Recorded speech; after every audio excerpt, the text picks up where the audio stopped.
আসলে এবারের নির্বাচনটা জনগণের দাবিতে এবং নির্বাচনের আয়োজকটাই হচ্ছে জনগণ এবং জনগণ তার অনেক প্রত্যাশিত ভোট প্রদানের মাধ্যমে আজকে এই প্রতিনিধি নির্বাচন করেছেন।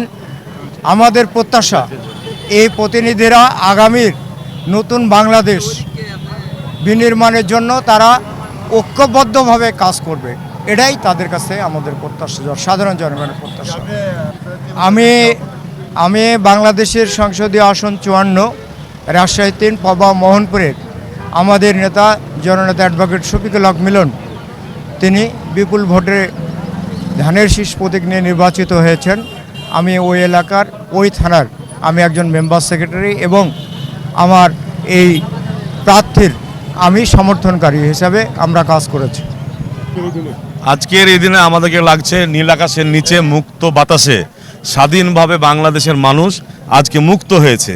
জনাব তারেক রহমানের যে প্রত্যাশা, ওনার যে প্ল্যান বাংলাদেশের জনগণকে নিয়ে, আমরা মনে করি বিগত 17 বছরের সকল অত্যাচার নির্যাতনকে উপেক্ষা করে আগামী দিন আমরা জনগণের প্রত্যাশা পূরণই আমাদের লক্ষ্য হবে মূল। তিনি যে পরিকল্পনা করেছেন কৃষকদেরকে নিয়ে, তিনি পরিকল্পনা করেছেন শিক্ষা ব্যবস্থা নিয়ে, স্বাস্থ্য ব্যবস্থা নিয়ে, তিনি পরিকল্পনা করেছেন প্রত্যন্ত গ্রামের যারা দুস্থ গৃহিণী। পরিচয় হলো আমি পবা উপজেলা যুবদলের সেক্রেটারি।